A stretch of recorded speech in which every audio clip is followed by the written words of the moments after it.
Hello, witches! It is Wednesday. Grab your goat or two, grab a drink, grab a wand, and definitely grab some chocolate. As it breaks, I will never get this entrance down. We are here for the Witches Movie Coven. Yes, witches, real witches, talking about witches in movies. My name is Patti Negri. I am one of your hosts. Today's movie is Chocolat, if we did not give you a hint yet. And we will tell you more about that shortly. It's from the year 2000. You might know me from The Witching Hour, my regular podcast, or from television, from YouTube, from my school, from Paraflix, from bathroom walls across America. But let us pass it on to my beautiful co-hosts, starting with the dapper Richard-Lael. I am Richard-Lael. Richard-Lael is one name, not two names. If I were just a Richard, I'd be... That's right.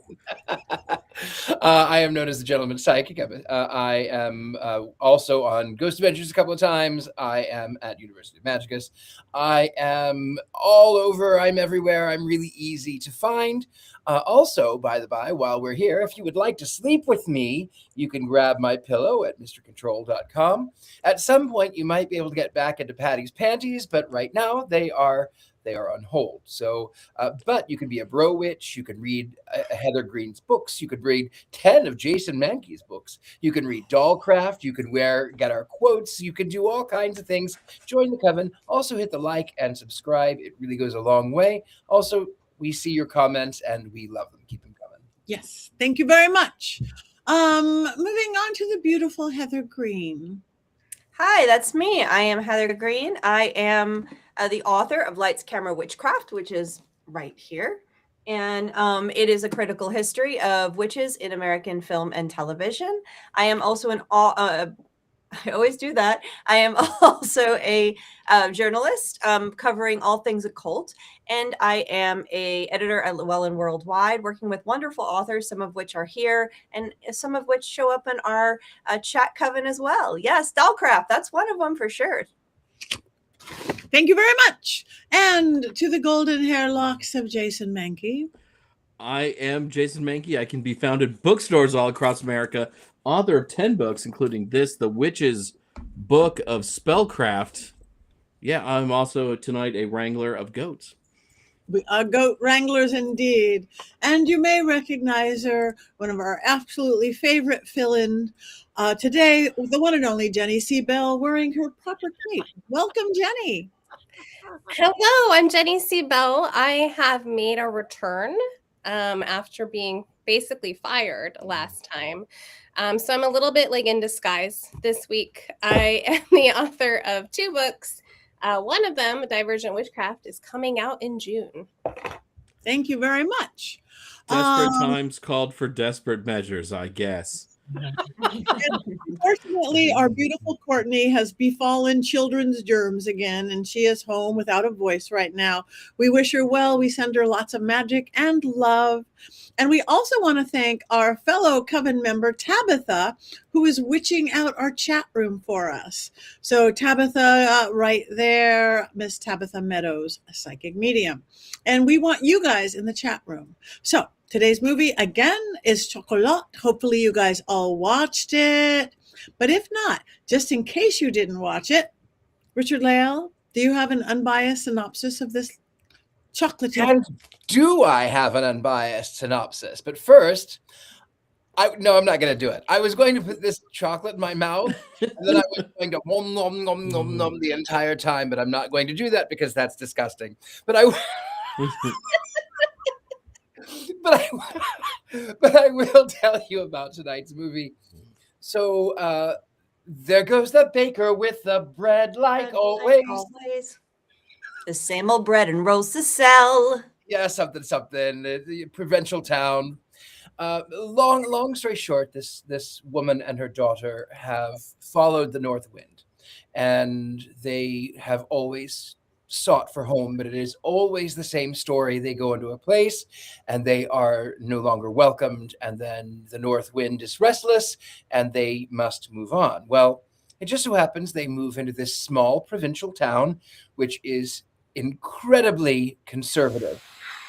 and the comte, the mayor, as he would, is trying to drive away immorality.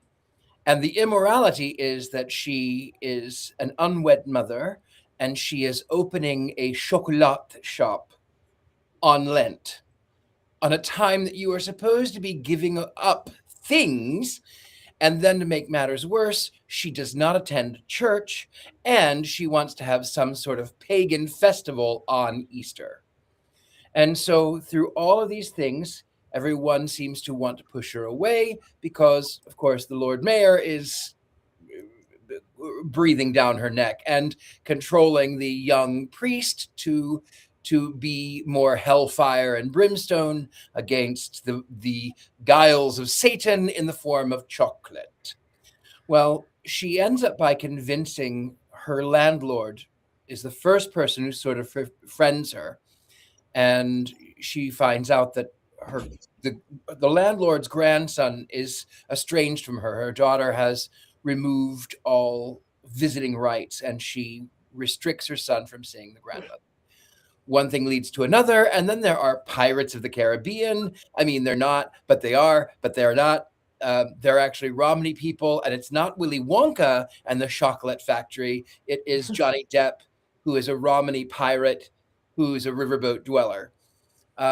Long story short, the people do not want him there either because he represents decay and he takes on work inside the shop. There is a brief romance. A fire on the boat happens. One of the neighbor girls has now, I forgot about that part. She works for the shop. She left her husband. At the end, the woman decides she's going to leave because everything is just the same. She's going to leave, but then is convinced by the townsfolk that have come around that she should stay. And not only that, but on the night before Easter, the mayor has decided he's going to go pray to God and decide what he has to do. And unfortunately, he breaks into the shop and he smashes the chocolate, and a little chocolate gets in his mouth. And then he goes on a bender all night long, devouring chocolate, and he crashes in a fit of rage and sort of hatred for himself for allowing sin into his life. But then the chocolatier has come to him and said, no, I won't tell anyone, just drink this, it'll make you feel better. And the next thing is that the town is beautiful, and the abused woman has renamed the cafe to Cafe Armand. The pirate has come back, even though his boat has been burned, and everyone sort of lives not happily ever after, but they live and they enjoy the chocolate, and that's it. Thank you very much, Chocolat. Now, Heather, our academic girl here, do we have 5 more things perhaps about this yummy film? Yeah, let's talk about a few things. It's a 2000 film. It was directed by, and I'm going to pronounce this wrong, Lasse Hallström, who did most of ABBA's videos. He's a Swedish director. My Life as a Dog and What is Eating Gilbert Grape and Cider House Rules. So a pretty respected and known director from Sweden. It was a 1999 novel, and we'll get to that in a second. The screenplay is by Robert Nelson Jacobs. It earned 5 nominations for an Academy Award. It did not win any of them. Some of those were, let's see, Best Film, Supporting Actress, Score, and Screenplay. But it didn't win any of those. It was shot mostly in England and France. Its budget was $25 million. It only opened originally in 8 theaters. And those, so it didn't earn that much right out of the starting gate, but eventually earned domestically $71 million and way more, double that worldwide. So it was in the end, it was a huge success, but they opened it in a few theaters on purpose. So context, this is really important. I haven't done context in a while. So context, this is one of the witchy adjacent or witch films that is a definite and a reaction to the satanic panic. So the satanic panic more or less ends by the mid 90s. You start to see it 99, 94, 95, 96 is when you start to see it work its way out of television and film. And by this period of time, you're starting to see the reaction. The films that condemn extremism, specifically religious extremism, or any type of constrictive culture or society, and in favor of something a little bit more different, a little embracing of difference, embracing of oddity, art, music, fun. You start to see this. Of course, this wraps into the growing interest in witch films of the late 90s.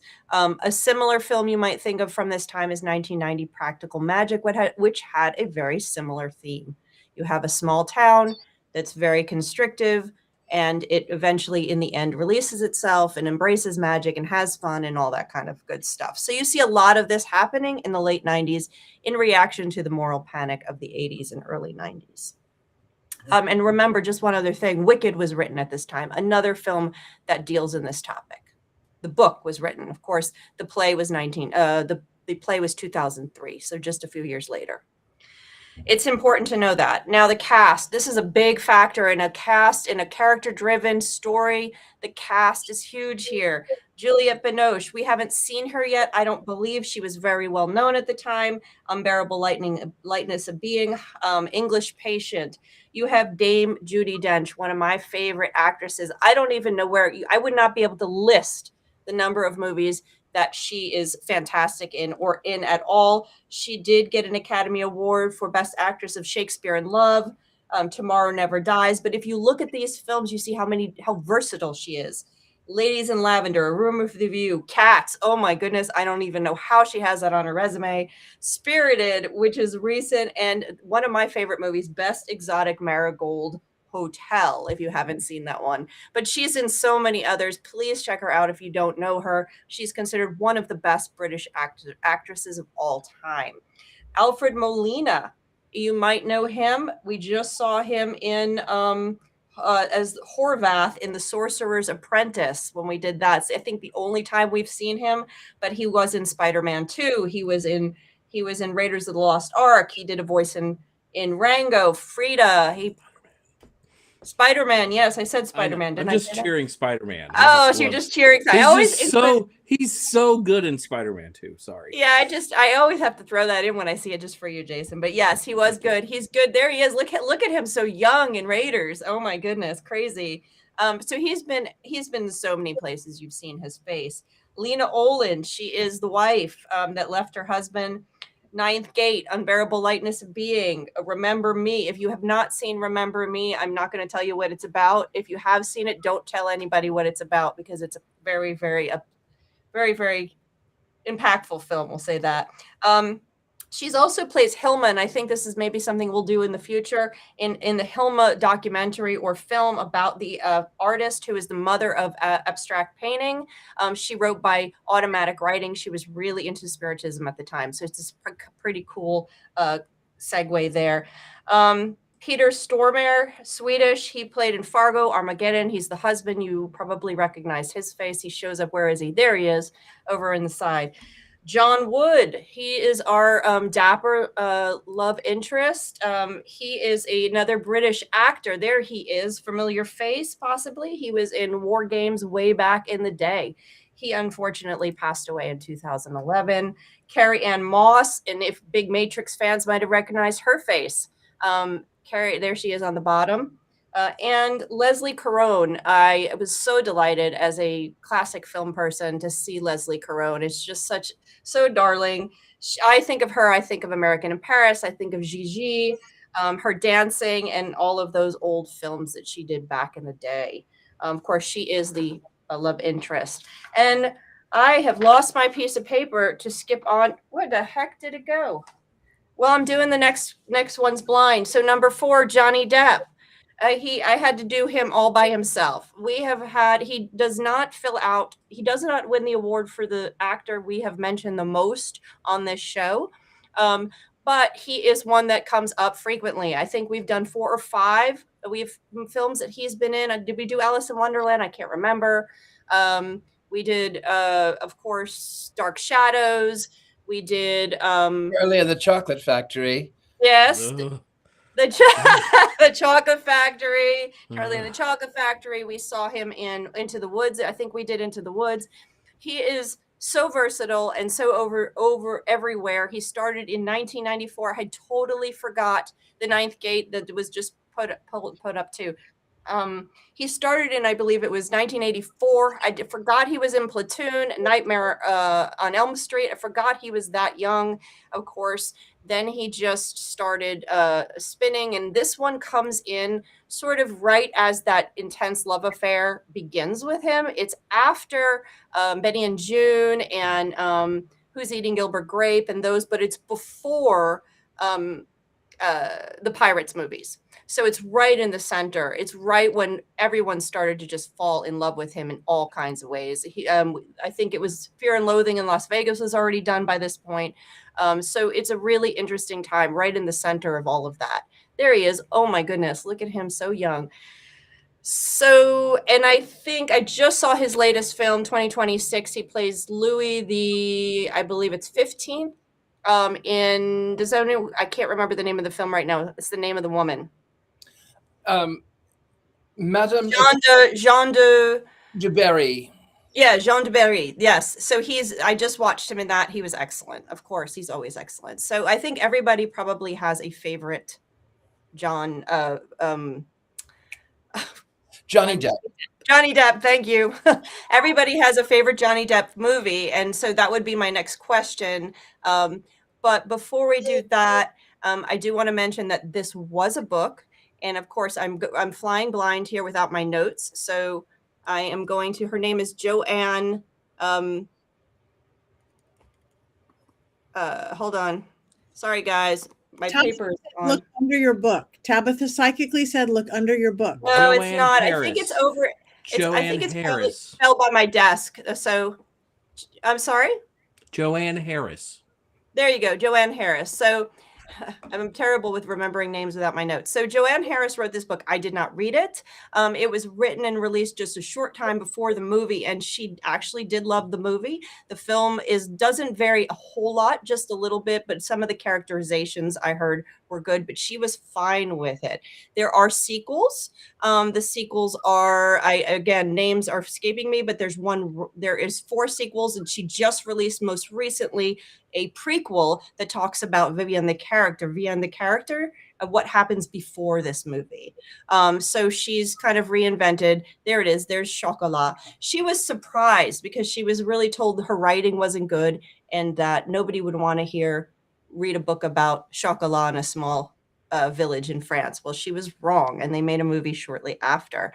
But again, she loved the movie and was very pleased with it. And a couple people, the buzz around this particular prequel says there is movie possibilities for it. So we may actually see Chocolat come back in prequel form. They're the other ones. Strawberry Thief, Lollipop. I think Lollipop Shoes was second. And then there was another one, and then the Strawberry Thief, if I remember correctly. Oh, Peaches was the third one in the series. I have not read any of them. And I think that's it. I did want to mention the Mayan thing, and but I think I'll let you guys talk, and I can mention that in a little bit. That's it. I'm done. Thank you. I know I'd seen it before, but I didn't remember most of it as my brain works. I should have been sleepy, and I wasn't sleepy. And it kind of is a long movie, and it still held me. Just the performances, the characters,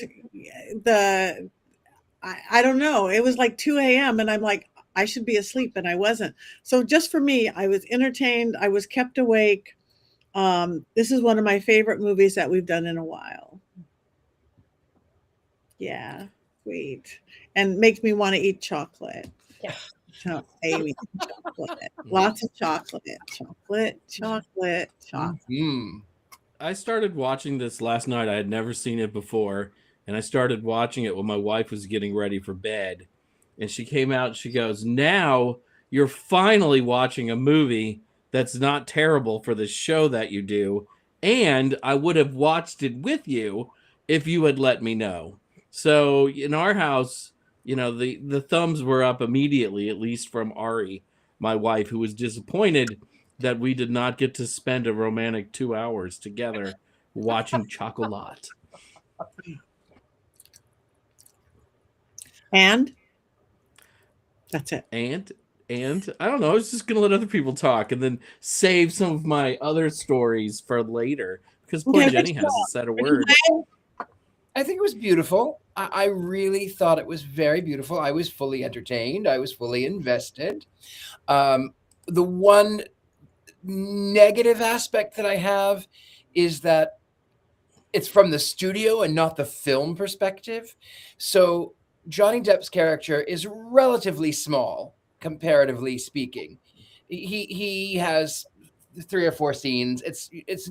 But because he was already a rising star, he suddenly becomes the face of the film. Yes.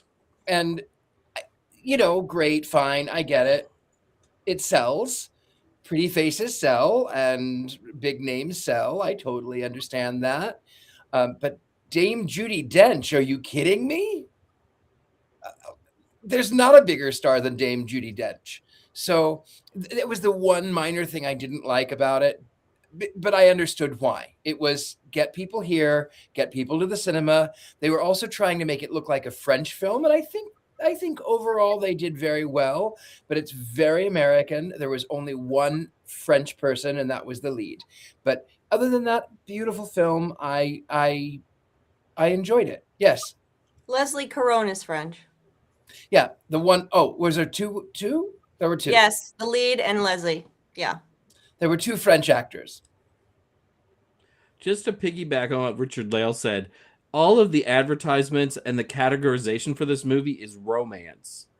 And the romance plays such a small part. I really felt like anybody could have done the Johnny Depp character and you wouldn't have noticed. It could have been any attractive male in the year 2000 and it would have been pretty much exactly the same movie. So I kind of felt lied to, but I felt lied to in a good way because I didn't want a romance.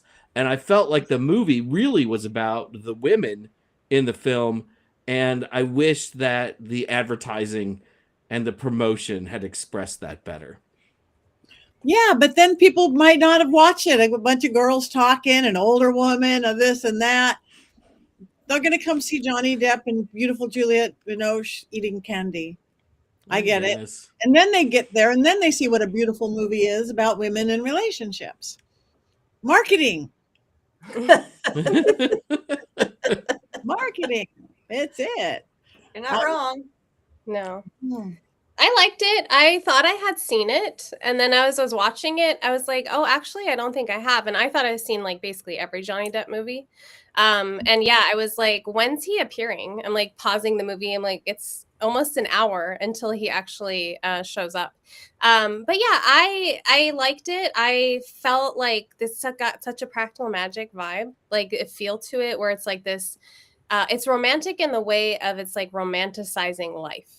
Like it's like, quaint little town and everything's so pretty and all the chocolate looks so yummy and everybody's just like, I like these kind of movies where it's like people become family, like chosen family, and it's like romanticizing what life could be and in that way. And I don't know, I'm like a sucker for those kind of movies. I love like a cozy romance and a cozy feeling and that kind of thing. I just love to feel good.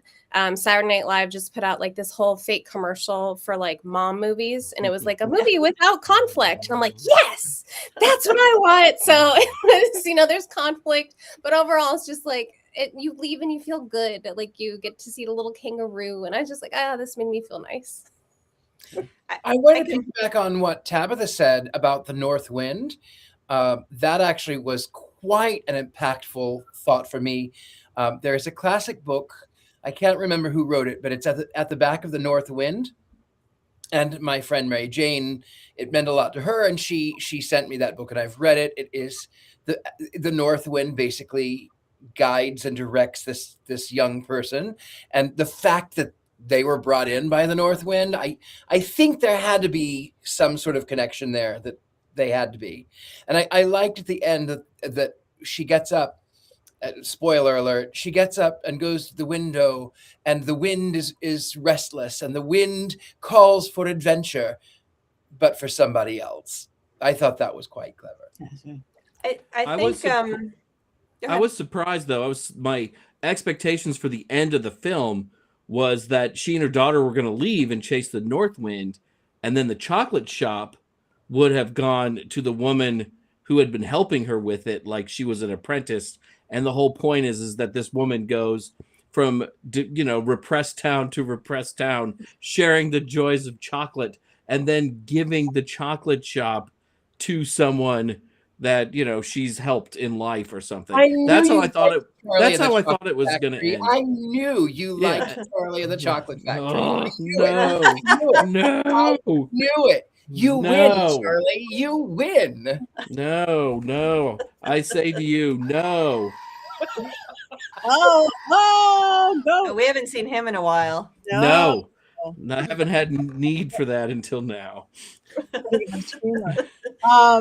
think there's some interesting things about this movie that I saw it back in the theater back in the day, and absolutely loved it then. And Jenny, I completely agree. I love what I call small films. I call them small British films because the UK has a distinct ability to do these small films in a way that we don't see very often here in the US. And I have a ton of them. If I find them, I will force my partner to sit with me and watch them, and we watch them, and he gets through them. And I said, see, you could get through a movie that doesn't have funky lighting and John Wick and race cars and him. But no, we enjoy them, and there's a ton of them, and a lot of them have Dame Judi Dench is in them, and they're just warm and romantic in the way this one is. But yes, those are British, and they do have a different feel. And if this was French, that ending would be different. If this was French, the feel would be a little bit different, a little bit smaller, even just, and I say smaller not in a derogatory way. It's just the way the story for me is everything. It's character driven, and the story is what matters, and everything else serves the story in absolute fashion. And that to me is such a nice story when it can be told like that. So I love this type of film. And we actually had cake with homemade chocolate drizzled on top of it while we were watching. It was quite delicious. Yes, I do like to bake and do kitchen magic. So I enjoyed this film in all capacities. I love the actresses and actors. I loved the witchiness of it that was so subtle. Yes. That was suggested. It was more suggested in the book from what I understand, but it was here. Definitely here. And I'm going to read, I just like to read something real quick. This is Kitchen Witchery by Laurel Woodward. And she mentions in here in the Delight of Chocolate section. Let me find it. To the people of Central America, the cacao tree was a gift from the god Quetzalcoatl, as it contains compounds that induce a sense of well-being. So there is the lore. They connected the lore of the movie to the lore of it. They did some research in making that happen right there, the witchcraft. The only thing I wanted to say, and I think just adding this in, and this is just another side note, is that the Red Hoods today for me mean obviously constriction and repression due to another very famous book. So when I see them, I think of Red Hoods mean not Little Red Riding Hood anymore, which is probably more like people were thinking then, traveling hoods. But here it was, for me now, because of culture and changing, they remind me of that restricted. What was that? Margaret Atwood. Yes, Margaret Atwood, and that whole Handmaid's Tale, yes, and that whole thing, and so when I see it now, then it was a restriction for them. It was a symbol of their magic, and they're changing and all of that stuff. But for now, it's almost like how symbols change.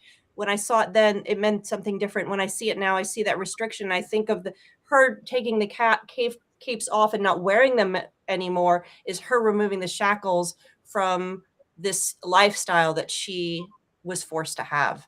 And symbolically, yes, it was that too, but it has a bigger meaning now because of The Handmaid's Tale, because of the Margaret Atwood. So I think that's kind of interesting how a movie reads differently over time based on what's happened, based on other pieces of art that have come out, and how we change our relationship with a movie that way. That's what I wanted to say. I want to go back to the chocolate for just a second. I am a chocoholic, my favorite food since I was born. And I must say the best chocolate I have ever had chili pepper in it. I first time I had it, I was in a cake I was in New York City. I don't even remember what I was there for, who I was with, what I was seeing. All I remembered was that they said it was going to be this like pepper cake, and I'm like, ooh, and I could eat it every single day. You feel the magic just in that combination. So yeah, the magic.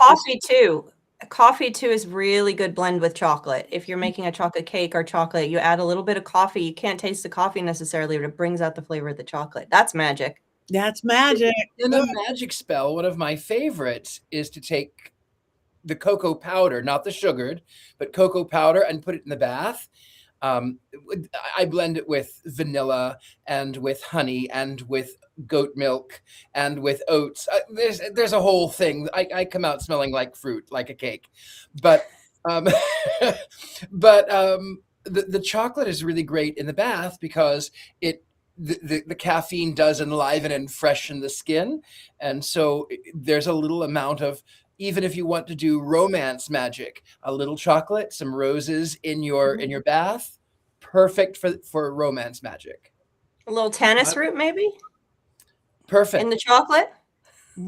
I would be eating Richard-Lael's bath water. Like, I know. I'm eating eating chocolate and coffee. You know what else? I actually add, whenever I feel it, I add a bottle of champagne. Well, it's not champagne because it has to come from France, but bubbly. I don't drink, but I pour it, and that the effervescence, a little baking soda, a little tablespoon of salt, a cup of milk, a cup of cocoa, oats, cucumbers, roses, lavender, a little olive oil. You smell like a cake, but I love it. That's more food than I have in my kitchen. Right? Yeah. That's amazing. It's a wonderful bath to have. You should all consider them. Food magic is amazing. And it's delicious too.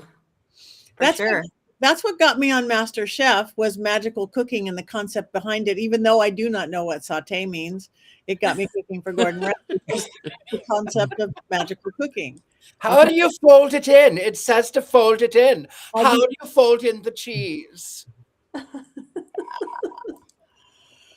And I just, again, the characters is what I just fell in love with. Juliette Binoche, even the what's his name, the mayor guy. You wanted to hate him so bad, and then you couldn't. And yeah, it's so much deeper than what I get into in most of the movies that I watch, or more American seemingly movies. I cared. Yes. I cared. I liked how subtle the characterizations were, right? Because you don't know exactly what's going on with Alfred Molina's wife, other than she keeps extending her stay in Italy, but they never quite come out and say it. You know, sometimes I wondered if she was dead or something else, right? And he was pretending that she was alive.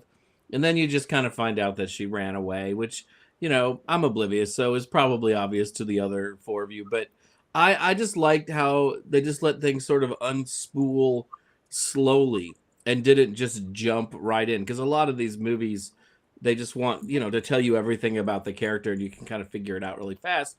And here, everything was just leisurely, which was really nice. I liked that leisurely pace. That's a small story. I liked Sorry. the mayor. I didn't mean to interrupt. I liked the mayor too. I did feel sorry for him. You know, he's struggling with loneliness, and his wife is missing, and he is a repressed Catholic, and so he's trying to do the right thing, and yet at the same time, he is also very strict, and he's very traditional, and he makes an offhanded comment to the abuser of the woman who runs the cafe. Something must be done, and when the boat catches on fire, when Depp's pirate boat catches on fire, it's assumed, oh, it was just an act of God. But then the abuser comes back and he says, I did it because you told me to.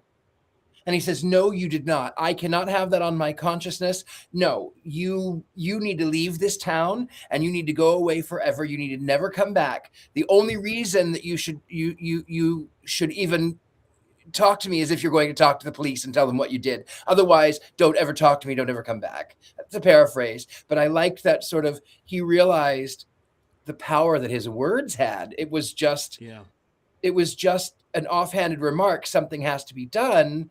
But the man was already on a rampage. So Yeah. I like that realization. He had a nice character arc for sure. Yeah. Definitely. I was gonna say I liked the priest, like the young priest, and I liked that relationship where he's just like listening to him. He's like, okay, well, you're the count, you can write my sermons, and it's so insincere and it comes across so stilted. And then he finally writes his own message, and it's so sweet. And he's just like a sweet character. He was one of my favorite characters throughout. Just like his little innocent face when things would go on. He's looking in the chocolate shop and stuff. He was a fun one to see, like, kind of go through the film. I liked the priest. I'm gonna be a little personal. I liked the priest, maybe a little too much. Mm-hmm. I thought it was interesting seeing a 14-year-old priest. You know, I was surprised at how young the priest was at 14, but I thought he did a good job. All right. So, did anybody get quotes without our Courtney? Did anybody? I have two. Oh, good. Yeah. So my favorite was when the wife who had been abused saves her friend, and the husband had said she doesn't even know how to use a skillet, and she says, who says I can't use a skillet, after hitting him in the head. That was so good. That was like, I love that. It's like such a redemption moment for her. And then earlier in the film, there's little boys like spying on the chocolate shop, and one says, I hear she's an atheist, and the other boy says, what's that? And he says, I don't know. I don't know, but it's a bad thing. And I thought those were really cute too. And I think go ahead, Heather. No, I was just thinking a little bit about the magic in this film again, and how it was so subtle. It had nothing to do with anything that was being presented at the time. We didn't see the words Wicca, or even, I don't even know if they actually, What did they say? Ancient. they didn't say witch. No. So I know what I think is interesting is that you have this planted idea that this magic came from this foreign land, which is common for U.S. films, and came through and then is actually in the chocolate. And I know that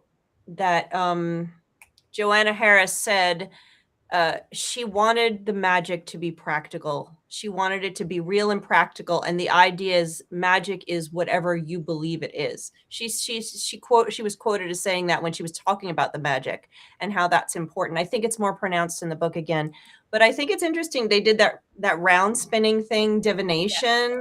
I was like, okay, I like that idea. And then of course the kitchen magic, huge, but I think that was the limitation. Is that correct? When they were setting up house, the mom is putting all these like what look like Mexican artifacts, and she hangs like a little red charm in the doorway, which like as a witch I assume is for protection, but it's not like, hey, this is for protection, it's like very like she's just hanging it up and just part of her routine. So I felt like she had like little altar spaces and little artifacts that, as like a witch, you're watching going, oh, I see you're setting up all your spiritual tools. And it was very subtle. And I really appreciated, like, my husband uses the term whiz bang, like for like in your face, actiony. So this had nothing of the sort. It was very like subdued. Yeah. They didn't call it out. Magic. What was that? She wasn't Mary Poppins. It was very real magic. Yeah. Real. Like, and it was recognizable. Yeah. Yeah. I love how she goes, this is your favorite. And she, except through the Johnny Depp until the end of the hot chocolate. I like that little running, this is your favorite. And what's true is that, kitchen witchery and using just food that people eat is as a basis for magic is one of the easiest, simplest things that we can do. You know, my kids know if someone's sick, and first thing I'm going to do is cook up a pot of matzo ball soup, chicken soup from scratch, straight from the raw chicken. And yes, there is science behind why that's effective as a healing remedy, which is part of what was once called witchcraft anyway. But also I stir in it the love, and that's why I always tell them what's the secret ingredient is mama's love, you know. And so I stir it Deosil, I do, you know, spells, prayers, whatever you want to call it, over it. I put the energy into it, so I'm adding that, and that's a part of it too. So the chocolate on its own, and that's the book I have right there that's held up, Kitchen Witchery. So you know, the chocolate on its own has scientific properties to, you know, give off endorphins, make us feel good, but then you add that extra witchiness to it, it's even more powerful, as one of the characters and her husband found out. Yes. Yeah, and they have they show the cacao ceremony too. They harken back to like how her parents met, and there's like an actual cacao ceremony, and it's very like spiritual and holy, and it's only men, because I did read that originally cacao was reserved for men because they thought women would just like couldn't handle all the virility, like it would make them go wild basically. And so it was reserved for men at first, especially like when it came to Europe. The men thought, oh, we cannot give this to the women because it'll just make them just crazy. And so I think that's kind of a funny history, because now it's like women are associated with chocolate in a certain time of the month. Like it's become more of a stereotypical female thing. So that's funny. Also, that flashback scene was so well done. It was one of my favorite parts of the entire movie, the way that they like told that story in such an economical amount of time, but I was totally invested in it. I would have watched that story just as a short film. I really, really liked that part of the movie. I thought it was great. You know, like, watch out for her because she'll just run off and leave you and chase the north wind, you know, which is what she did. And then her daughter carries around her ashes for like another 20 years, which is creepy, but we're not really going to talk about that. Did we ever know whose ashes those were, or did it matter? Her mother's, I think, or her mother. grandmother's. I guess the new book will tell us the details. I thought it was her mom's, I did too. but I could be wrong. I thought it was her mom's. I feel like she talked to her mom at one point and like touched the ashes, and that's how we associated it. Yeah. Yeah. Okay. You mentioned another book I saw in the chat, or I saw it come up somewhere, I think in the chat, because I can't see the chat anymore. Another Magic of Food book that talks about it. It's The Magic of Food, right, by Guion Raven. I think you put it up. That's another good one. He is my favorite bromance, so I do have to shout out Gui. And he's been on our show before. Yeah, that's right. He has been. Yes, it is an excellent book. I don't have that one here, but that's another good. There's a ton of good books out there on this topic. So specifically chocolate and drinking chocolate, my favorite type of chocolate. Is there a magic book on chocolate, a witchy book on chocolate itself? I know there's a lot of kitchen witchy books, but I don't know if there's one dedicated to chocolate specifically. I may have to look into that. Patty? Chocolate arts. It would make sense for all the cooking shows I've done that I would write a cookbook. That's true. You can even teach us how to saute. Yeah. It would have things in the book like saute with question mark after it, you know, in parentheses, whatever that is. I don't know. Double boiler, right? Mm-hmm. I know. All right. Well, we have not had one hexing tonight, one cursing, one evil eye. What is this? But so who are we? Who are we? I could say one. I could say one thing that would get me in trouble, though. Okay. I don't care for Johnny Depp a whole lot. So, you know, like when I saw him come on, I groaned a little bit, and I was like, okay, I'm just glad he's not in this movie too much. So there you go. Now we can have some conflict. I've given it to you. Lay it on me. Lay it on. This is my last show, everybody. I'm gonna be kicked out. You've been replaced by Jenny C. Bell forever. I think you've said more controversial things than that. I'm guessing that's not too terrible. Well, while we have you, do we have a Mankey movie moment? Of course, and it's not just me trouncing Johnny Depp either. It's more nuanced than that. So I'll admit, though, before I start, when I found out that we were doing this movie, I didn't know what it was. And I thought we were doing like water for chocolate. Because when I hear Chocolat, I thought, oh yeah, it's that Mexican movie where they all speak Spanish and it's called Chocolat and it's like water for chocolate. And of course that's not the case at all.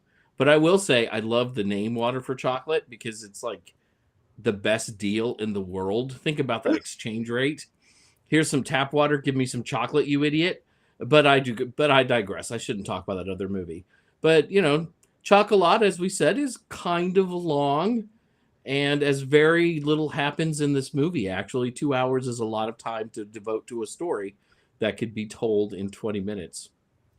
But I like the ideas behind Chocolat. The idea that chocolate can be magical and change lives. In the movie, it transforms an entire French village from what I have to conclude is like 1759. But in my own experience, chocolate has never quite worked as powerfully as it does in this film. And if it did work the way it does in the movie, we should all immediately send high-priced chocolates to all of the politicians who want to turn the world into the Handmaid's Tale. And there are a lot of those. But that's not really what I want to talk about. I don't want to talk about politics. I want to talk about an early scene in the film where a woman eats some chocolate and then somehow eating that chocolate makes her husband Randy and they end up boning. And someone is riding the bony pony because the couple in question don't close their bedroom curtains.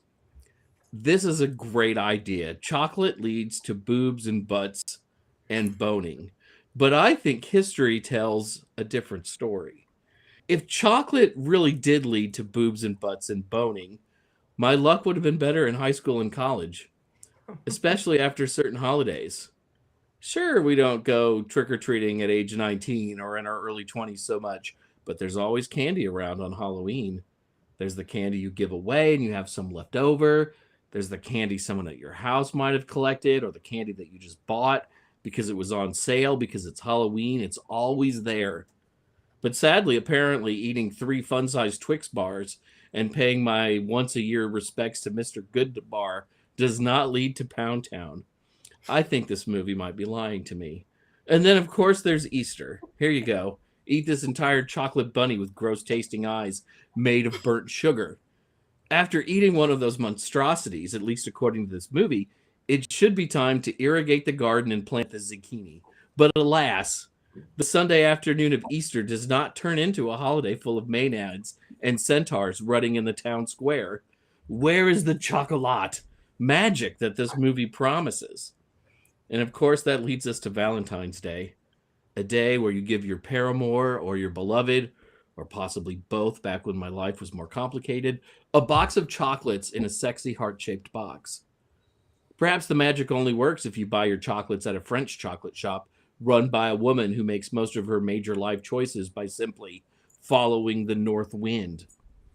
Are my waxy chocolates from Walgreens with their mystery fillings just not good enough? Where is my bacchanalia? Where is my chocolate-induced orgy? I don't have a ton of hang-ups. I'm just looking to release the Kraken in the presence of 3 or 4 super hot French wives and or French widows. Where is the chocolat to make that scenario a reality? I am super glad Chocolate got Dr. Octopus over his hang-ups. But it's shame, and it's a huge shame, that it hasn't led me to more bang-ups, if you know what I mean. Boom.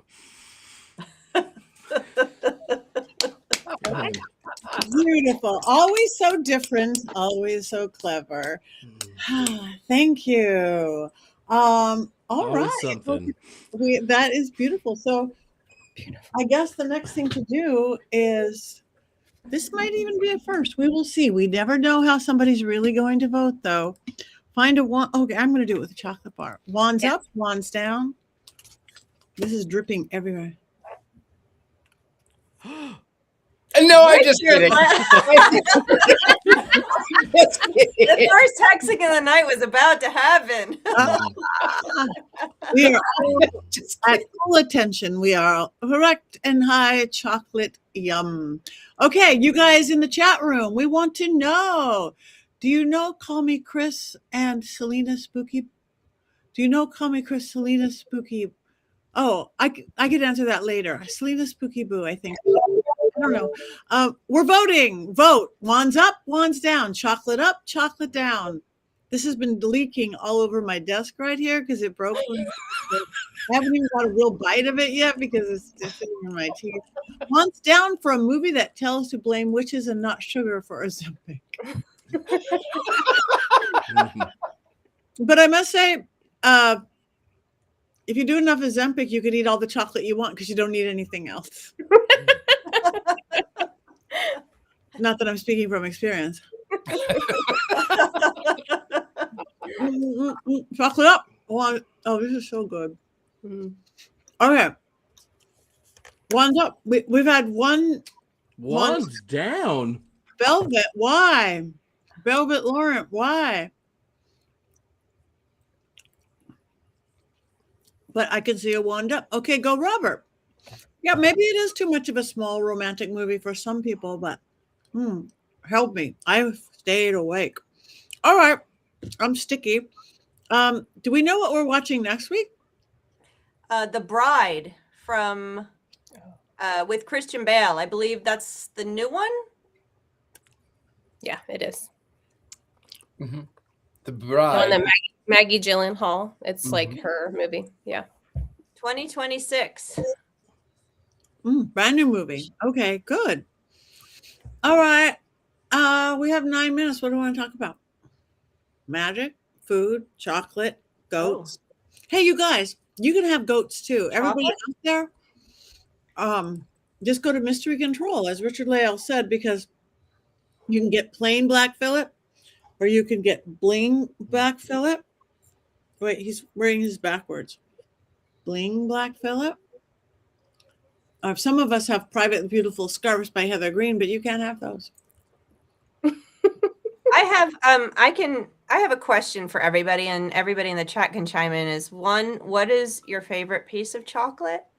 Because you know Juliette Binoche knows, but I don't. So what is your favorite? And also, what is your go-to Johnny Depp movie? So I want to share. So this is local to me. Cocoa and Craft Chocolate. It's from a person who just graduated high school, I think 2 years ago. And they're a local chocolatier in Ashland, Oregon. And so we've become really big fans of this person's work, and they make an Earl Grey chocolate. That is my favorite. I have not had this one yet. This one's called Oh Happy Day, smooth, creamy, dark, full-bodied chocolate with sea salt. But the Earl Grey one, because Earl Grey is my favorite tea, dark chocolate's my favorite food, and then together, it's perfect for me. So that's my favorite chocolate. And Johnny Depp movie? Oh, so I really love him. I'm going to say toss up between Crybaby and Edward Scissorhands, because I love John Waters and I love Tim Burton. So it's a hard one. Who's next? Jason. My favorite chocolate would be a dark chocolate with a caramel center sprinkled with sea salt, because the salt is really what makes things, right? Like, perfection. Hopefully with a nice glass of whiskey on the side, because of the way the mouth feels, the coating on the mouth feels perfection. My favorite Johnny Depp movie is probably something else. It's Charlie in the Chocolate Factory. It's me watching a different film. Maybe the first Pirates of the Caribbean, because the soundtrack is so great. But it's just not my thing. It's not my thing. It's not his thing. Okay. I like dark chocolate as well. I don't have a specific brand, but I do like fancy chocolate. I had to get gas station chocolate today because that's the 5 minutes I had. But I did a nice Cadbury caramel within that, and Whoppers just because they're Whoppers. But I do like dark chocolate, and I do like well-made fancy chocolate, going someplace fancy. And I do like a little caramel, and I do like a little salt. I don't like when they get too, and I like liquor chocolates that you get in those funny Christmas things, the ones that have different kinds of liquor in them, because I liked those when I was a little kid. Me too. Yeah. Those little bottles of whisker. And See's California staple, See's chocolate, that is ours. We own that. So See's are the best. And my favorite Johnny Depp movie, I actually think it was a Guilford Grape is when I actually first discovered him. That's figure out who is this kid. He was a kid. And I guess, yeah. Oh no, Richard-Lael hasn't gone. I didn't go. My favorite chocolate, I don't know. I guess Devil's Food Cake, I guess. I don't know. I don't know. What's my favorite Johnny Depp movie? Charlie and the Chocolate Factory. I mean, I like it. Lone Ranger. Yes. Dark Shadows. I do like Dark Shadows. I don't know. I liked Edward Scissorhands. I like Dark Shadows. I like Charlie and the Chocolate Factory. I liked them. I don't know that I have a favorite. I don't know. I'm boring. Never. That is not true. Hey, that's Nightmare on Elm Street, right? Yeah. Yeah, that's like his first Crazy. movie.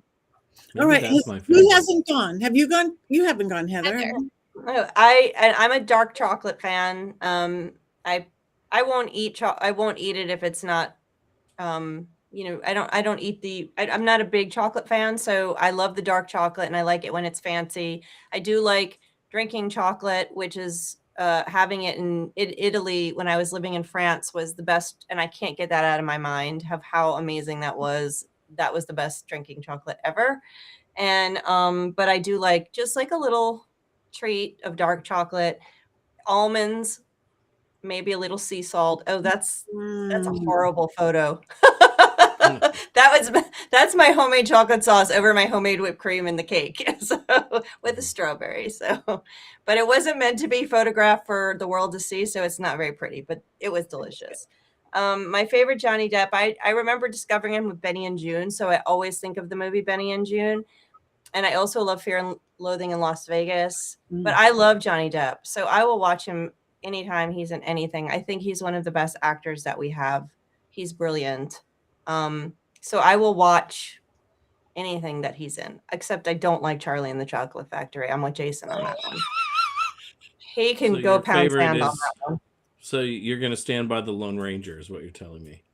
I will stand by. I haven't seen the Lone Ranger, honestly. So Yeah. I'm gonna have to get back to you on that one. But I I didn't. just like to remind people don't- that movie exists. And he plays Tonto. It's not defensible in any way. I just think not. he's so brilliant. It's not. He do too. No, I agree. I haven't seen it, so I'm glad I haven't. Then All right. Does anybody have anything good coming up in this next week or two that or whatever that they want to talk about? Okay. This weekend I will be at Pennhurst, Pennsylvania for it's the big granddaddy of the Paracons. I am speaking with Jay Wasley of Ghost Adventures. I'm doing both nights of the Celebrity Ghost Hunt. I'm going to be selling goods in where it's too hot and too cold and too rainy and too much fun and Pennhurst. So I'm really excited. So if you're anywhere near that area, come on down. You and like 60,000 of your favorite friends. It's really fun. So that's what I've got. And this new book coming out, Jenny C's Bell's new book coming out. Very exciting. Yes. It's very tiny. It's like a pocket-sized book. I'm excited. That's adorable. all right. Cover's I cut you off, Richard-Lael. Just as a reminder, everybody, next week, The Bride. Just in case you forgot, because I would. I did. I will still not remember. In 2 days or 3 days, we'll all be in the chat room going, what movie were we doing again? The Bride. We'll say it again. The Bride. The Bride, the Bride, the Bride, the Bride. Here comes the Bride, the Bride. The Bride. Yeah.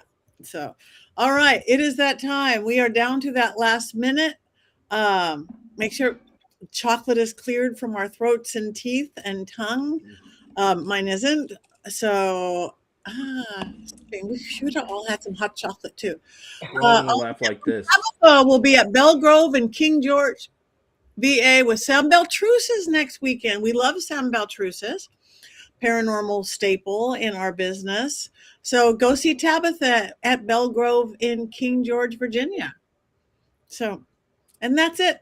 You guys, please like us and follow us on social media and YouTube. Tell your friends about us and watch the movies when we tell you to. Please. It's demanding tonight. And you won't get hit. Mm. And we wish you well, Courtney. Come back, get healthy, stay away from children. It's tough in her profession. Yeah. 1, 2, 3.